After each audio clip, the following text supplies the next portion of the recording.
Hello and welcome to this week's episode of the WhatsOnStage Podcast with me, Alex Wood. And me, Sarah Crompton. This is part 2 of our autumn preview, which will be covering the months of November and December. Almost falling over into Christmas, but not quite. Yes, we have not covered pantomime, so Sarah is doing cartwheels. As usual. But I wanted to start with a very special bear, Paddington the Musical, finally opening at the Savoy Theatre on the 1st of November. How long has that been talked about, the Paddington the Musical? Years, it feels like. It's been in development for a lot longer than people know about, I think. Many, many, many years. And I think they've always wanted to know how to get the bear right. And that is the big question. We still don't know. We still don't know. And that is so cool. We have no idea how they're going to do Paddington. Is it going to be puppetry? Is it going to be projections? Is it going to be an AI avatar? Is it going to be like Abba Void? We just don't know yet. And that is so exciting. It is quite exciting, isn't it? And I always think, you know, when you go and see The Winter's Tale, you're always wondering how they're going to do exit pursued by a bear. And the solutions are various and not always very satisfactory. But Paddington just has to be satisfactory. It all rises and falls on getting that bear right. So it is so intriguing as an idea for a stage show. Crack team behind it, I'd say. We've got Luke Shepherd on directing duties, one of the dab hands when it comes to directing big properties, as we've seen with his versions of Starlight Express, which continues to steam along at Troubadour, Wembley Park, but also The Little Big Things and Juliet, etc. Jessica Swale is on book writing duty. Jessica Swale, who was brilliant with Blue Stockings, and hopefully she'll be able to repeat the trick here. And then music by McFly's Tom Fletcher. Yeah, good with the song. Good with the song, catchy. Had a lot of him at my wedding. I think many weddings over the 21st century have had a bit of Tom Fletcher. So yes, I think that could be a big blockbuster, and I think it will also be a big West End staple. Knowing producer Sonia Friedman's track record of landing shows in the West End that refuse to budge out of the West End, think Book of Mormon, Harry Potter, Stranger Things, this feels like the next addition to that list. It's so intriguing. I just think that whole idea of a show being built that essentially you don't know about till it arrives. That's a slightly odd thing to say, because every new show you don't really know. But I suppose it is the equivalent of Harry Potter, of not really knowing how they were going to do the magic, knowing that they were going to do magic, but not knowing how it would come off. And the idea of this central figure having to work, I think, is unusually. I'd say it's even more so than Potter, because at least with Harry Potter, you knew, okay, we've got Jamie Parker, he's playing an old Harry Potter, this is what he looks like. We literally don't know what the main character of this show is how he's going to appear on stage.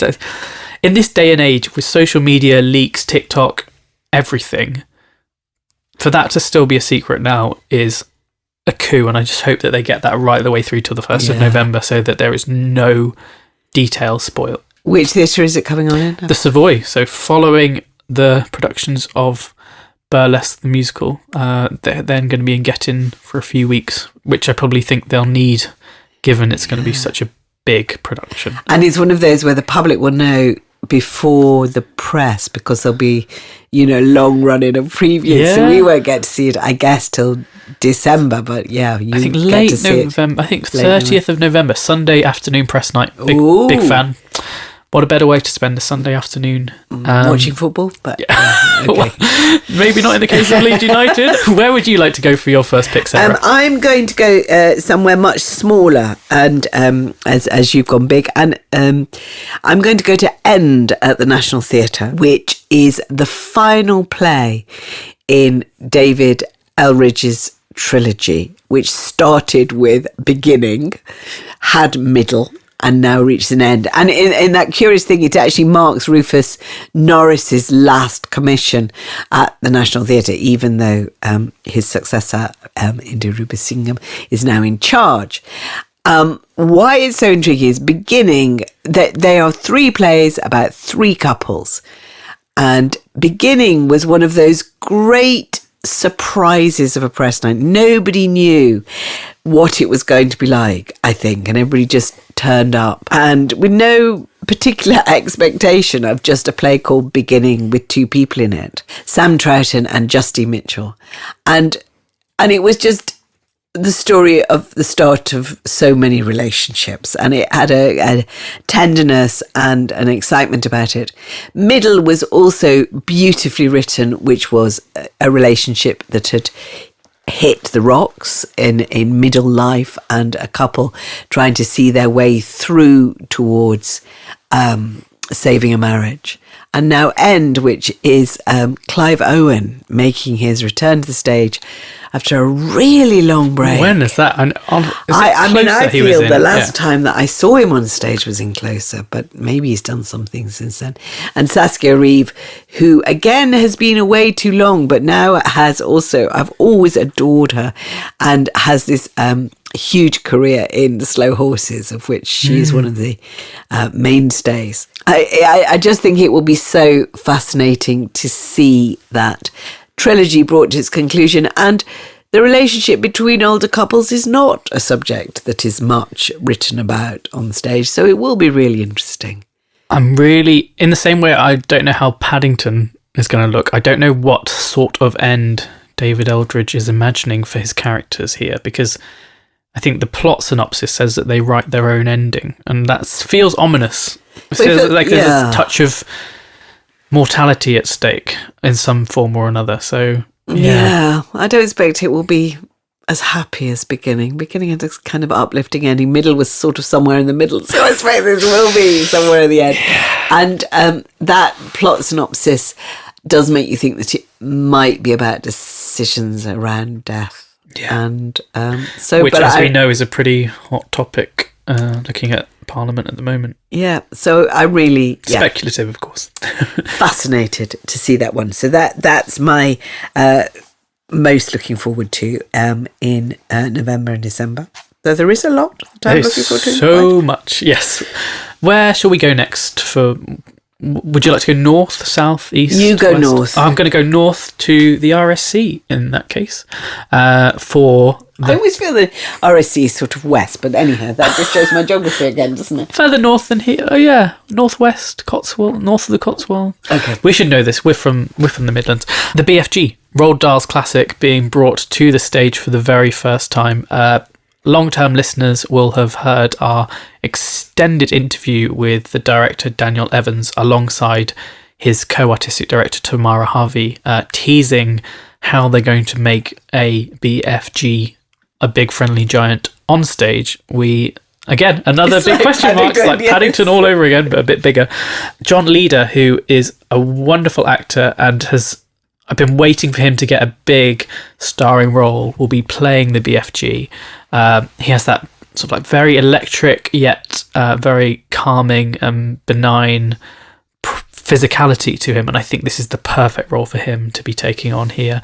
He was also in A Monster Calls on stage, so clearly he has a big thing for books based on big monsters and the relationships with children going through hardship. So intriguing to see how that pays off. It's also then transferring to Chichester Festival Theatre next spring, and I'm sure they'll look to have more life for that show as well. It's a funny thing because in my head I think it's going to be a musical, but it is a play written by Tom Wells, and it will be really intriguing. I think you think it's going to be a musical because, of course, the last big Roald Dahl adaptation that the RSC did was Matilda, which was a musical and which was huge.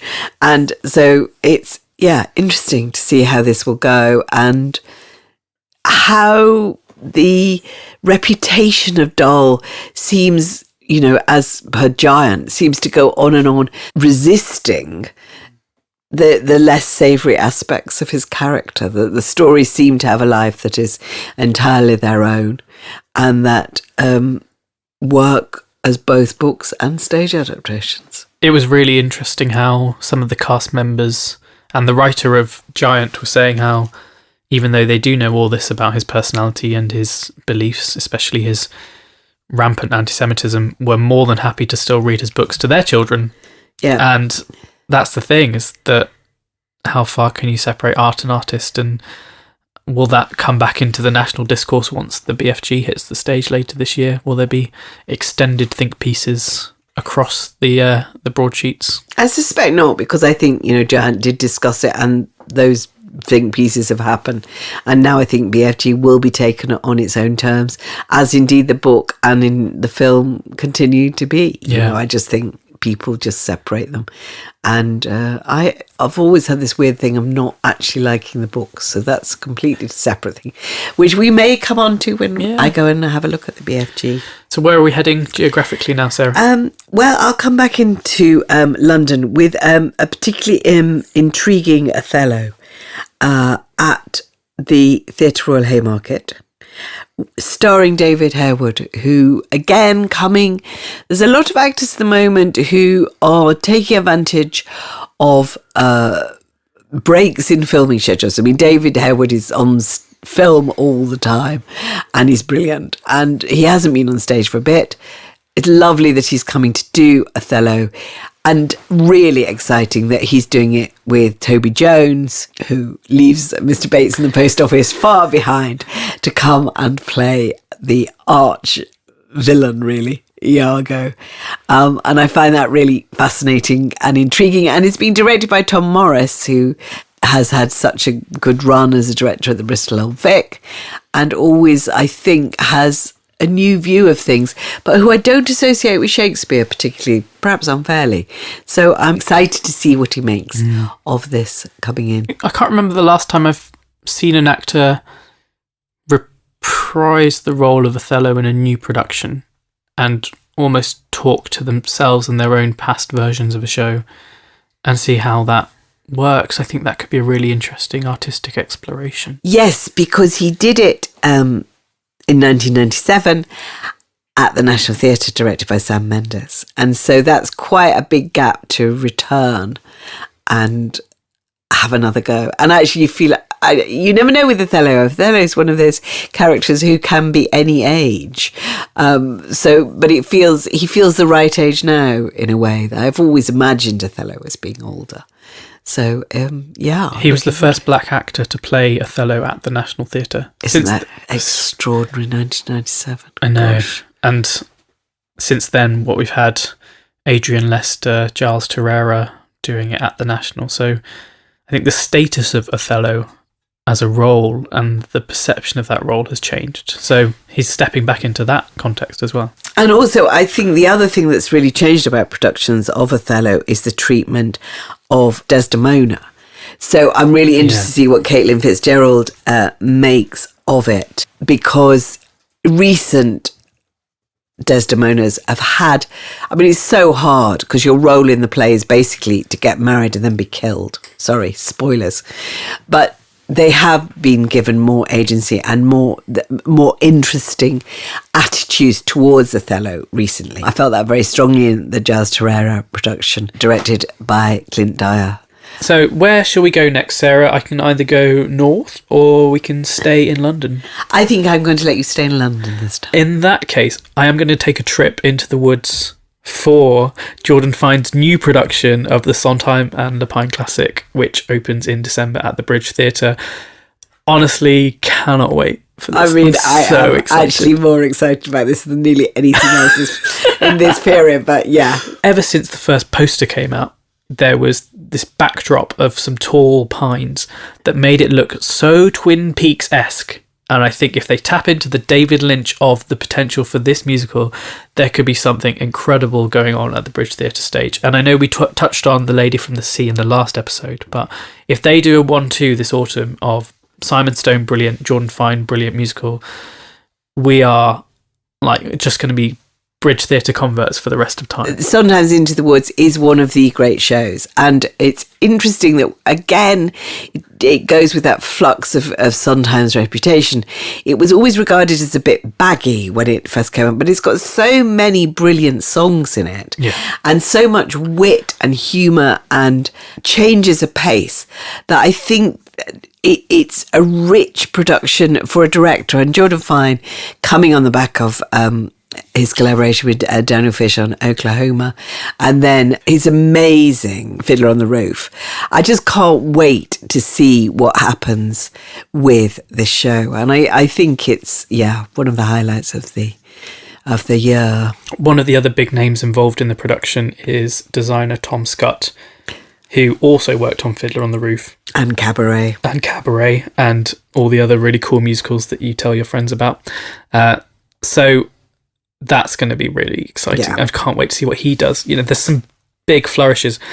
Okay, we've mentioned one giant, but there's another giant here in the form of the giant in Into the Woods. How they're going to pull that one off on stage is also very interesting. Which oddly, I mean, because Fiddler on the Roof started at the Open Air Theatre. One of my great memories of the last production of Into the Woods I saw was at the Open Air Theatre, and all they did for the giant initially was they had somebody shaking the trees, and it was so exciting because you actually got that sense of the giant approaching. And some nights they didn't even need to shake them because the weather did it for them. It was such a brilliant concept, and it is a great and evocative show full of wisdom. I find I sing the songs from Into the Woods to myself quite a lot. And so I plan to do that throughout December. Ah. Also, I'm very excited in December in terms of an amazing group of people coming together about the adaptation of the Alan Hollinghurst's Line of Beauty at the Almeida Theatre, turned into a play by Jack Holden, who is... really having a moment. Previously discussed, really having a moment, really talented, interesting writer, and directed by the Rolls Royce of directors, Michael Grandage, coming back to a small theatre. You know, he made his name in Sheffield and at the Donmar, but then recently he's been much more associated with big shows like Frozen. And so coming back to the Almeida, which he did used to direct at, I think, early in his career, it's really interesting to have him doing a chamber piece again, except it's a big chamber piece. You know, it's a huge cast and a lot of story, Line of Beauty. I think for me, it's Hollinghurst's greatest novel, and I'm fascinated to see how it comes on the stage.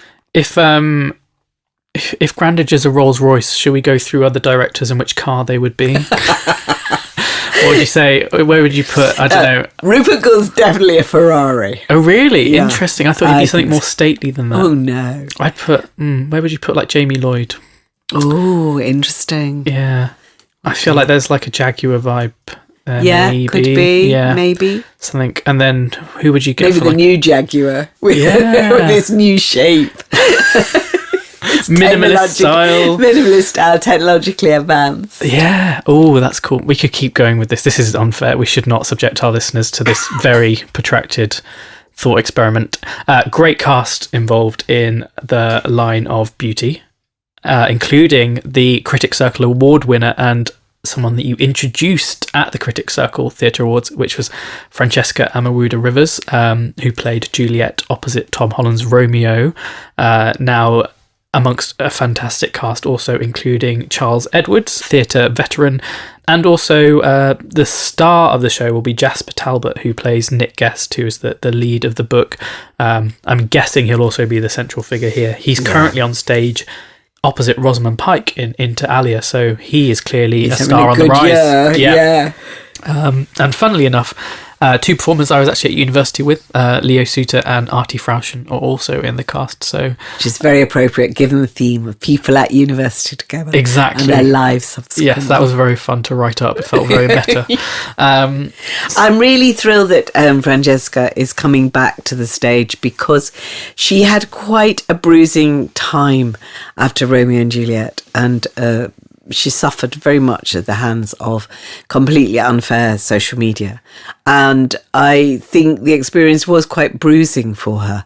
So it's lovely that she's coming back, and coming back in a way that is part of an ensemble. And, it will be written about as an ensemble. And I feel that's really exciting. And this Gould's final season is just full of riches, really, at the Almeida. It's just a terrific season. You feel he's really crumbing everything in. So yes, now also I think it's being followed up by Sam Grabiner's Christmas Day, which we will talk about when we talk about our Christmas shows.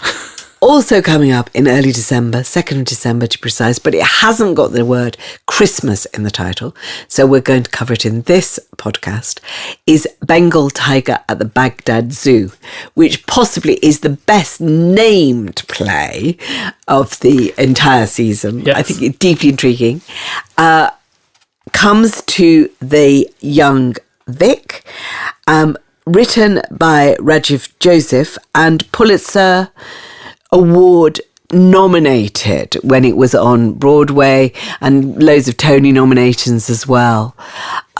Really exciting prospect. Directed by Omar Alarian, who is also having a moment at the moment. I just saw in Edinburgh Nowhere, which he also directed, which I thought was an astonishing play.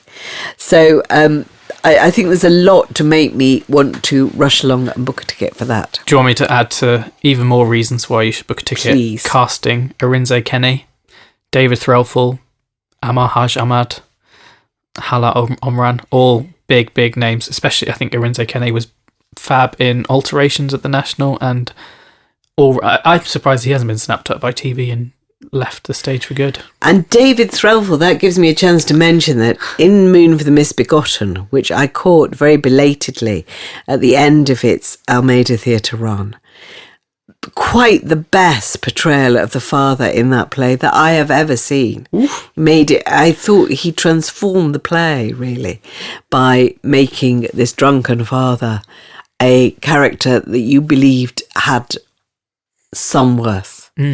And I astonishing performance. So I'm really looking forward to seeing that. There is, we've spoken about this on the podcast before, how when you catch a show much later in its run, it can be a lot more impressive in terms of what an actor's pulled off, because they've had the extra weeks in front of an audience to fine tune their characters. So, yes, I also, I mean, this is bigger, it's not really part of this podcast, but I did feel that Moon for the Misbegotten was sensational, and I suspect I would have liked it to begin with. It's just such an odd play. You have to give it so much latitude as a play, because essentially the first act is a throat clearing for the second, to me, and the second act is just extraordinary. And actually, that was why Threlfall was brilliant, because he made the first act a bit more interesting than usual. But that's a long podcast about Eugene O'Neill and how he writes. And the fact that it's lovely again that he's coming back to the stage so quickly. I love it when you feel that you've got these actors that you're just watching in production after production, and you have a sense of them growing in front of your eyes and doing different things in front of your eyes. It's one of the great pieces of luck as a regular theatre goer that you get all the time. That's such a good point. So I think you now have to head north. Yes, I will head north to Manchester, which is hosting the stage premiere of Freaky Friday, which currently in cinemas, the sequel, currently with Lindsay Lohan and Jamie Lee Curtis. So yes, the OG body swapping comedy now coming to the stage as a musical, with Heather's director Andy Fickman in charge, at home Manchester this autumn. Casting not yet been announced. It'll be interesting to see who they try and pair up in the Lindsay Lohan and Jamie Lee Curtis roles, but I think that could be a big popular hit, probably looking to have a London life after its Manchester spell. Again, big crowd pleasing classic, kind of tapping into that millennial zeitgeist. And people love that film. I mean, actually the follow-up's doing really well in cinemas. I think it's really taken people by surprise how well that's done in cinemas, because I think it came from Jamie Lee Curtis herself, didn't she, of saying she wanted to go back to it. And I don't think anybody anticipated it would do as well as it's done. So, yeah, it's very interesting that the original is coming on stage. Who's written it? It is written by, this is actually quite a strong team. So you've got Tom Kitt of Next to Normal fame, Brian Yorkie also of Next to Normal fame. You didn't think they'd go from Next to Normal to Freaky Friday. And then Bridget Carpenter is writing on the book. She's worked on drama series like Friday Night Lights and Parenthood. So pretty strong team. I didn't think They clearly like a musical with an alliteration in the title, from Next to Normal to Freaky Friday. I suppose you could say that they're both about families and about the strongly about relationship-based musicals. So that brings them together. It's quite exciting that somebody from Parenthood is writing it as well. So I think that one looks worth keeping an eye on. I didn't think you'd be able to find the thematic hot takes about the comparisons between Next to Normal and Freaky Friday, but you found that quite quickly. My long career in journalism has prepared me for this. Yes, this will be your Pulitzer-winning moment, Sarah. The thematic works of Tom Kitt and Brian Yorkie, from Next to Normal to Freaky Friday. Where are we? I'm guessing we're sailing back down south now. We are, and it's my final choice, in fact, for this, which is a classic choice, which is All My Sons. Of the big three Millers that are most performed, The Crucible, All My Sons and Death of a Salesman. Oddly, I think All My Sons, partly because it is about generational guilt, is the easiest and strongest to restage over and over again and get it to speak to our times. It's also about sort of blood money and war, which helps. But I think it's a really strong play. It's coming in a production with Bryan Cranston, Marianne Jean-Baptiste, Papa Essiedu. And I just think that casting is so strong. And I really can't wait to see it. It's directed by Eva van Hove, for whom it also represents something of a return, after he's very much taken a low profile after being asked to leave Tunnel House because of the way he ran his company. From that point of view, it marks a return for him. And I really look forward to seeing that. That is running at the Wyndham's Theatre. Also, in a way, I think it'd be a bit of a course correction after the artistic experience. That's probably a good way of putting it, for opening night. The musical, which had a short-lived and eventful run at the Gielgud Theatre last year. I think that's actually happening in concert very soon in New York. I think Rufus Wainwright wants to right some wrongs. Oh, that was a tongue twister. So yes, that is a huge production. Like, again, Rolls-Royce material. One of my views of Van Hove, regardless of anything else, is that he's always at his best when he's rethinking a classic play. He himself likes clearly adapting films, which was what opening night was. And I never feel he's as strong with that material as he is when he gets his teeth into an Ibsen or a Miller. So I do think you're right. It's kind of corrective in many ways. His production of A View from the Bridge with Mark Strong was probably one of the ones that catapulted him into the mainstream, if in inverted commas, in the theatre world. So nice to see him back doing Miller. Yeah, that was unforgettable. And indeed, his most successful film adaptation, in my opinion, was Network with Bryan Cranston at the National. So I feel there are good omens for this show. Agreed. Time for some honourable mentions then, as we go on. Hit the. I haven't got many actually. So I was going to mention Pinocchio at the Globe, but I feel as though that would probably fall again into our festive options. But it's big because it's a big original musical running at Shakespeare's Globe. But I think we can alight on that again closer to Christmas once we put the tinsel up. One exciting show for me off West End is musical Ride the Cyclone, which is coming over from America and running at Southwark Playhouse. And I think that they are hoping to turn it into a bit of a cult hit, which a lot of American producers seem to be doing at the moment in terms of bringing shows to London to see if they work and then giving them the opportunity to find an audience. So this is by Jacob Richmond and Brooke Maxwell. It's a completely original story about a freak roller coaster accident that claims the lives of 6 teenagers, but they are basically then in limbo, and one of them has the chance to come back to life. So think Cats, but edgier. Cats meets Final Destination, I think. If you buy into the whole... Well, you know how like Cats, they have to go to the heavy side layer. Yeah, you know, Cats is all about death. So yes, maybe like 6 meets Final Destination, I guess, because that's where they're all vying to be the queen that had the hardest time. Could be really, really interesting. Apparently, in America, it had a big following.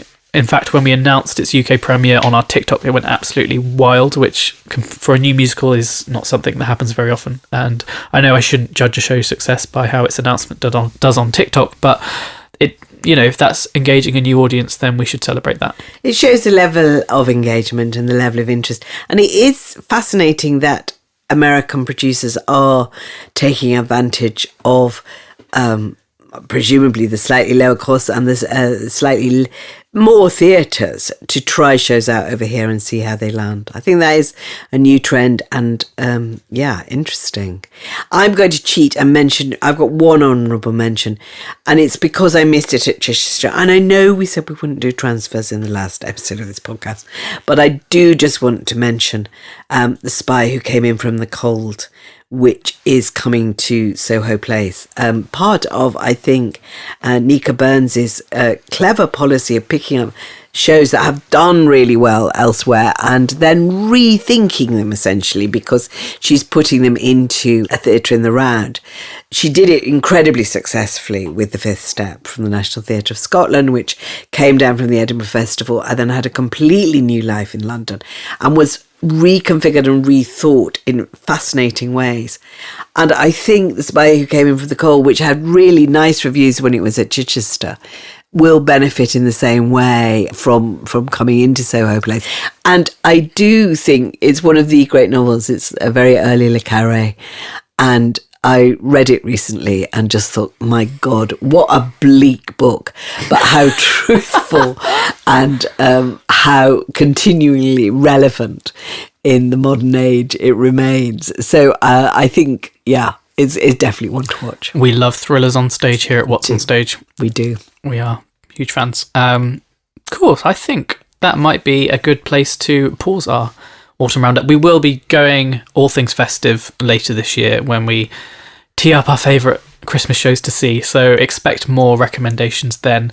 But we wanted to jump into the heart of the dark and cruel November months in order to find some joyful moments of theatrical celebration. Yeah, and to give you some advance notice of things that you might like to book and go and see. And we will be there watching excitedly and coming back to report on what we've seen. Yes.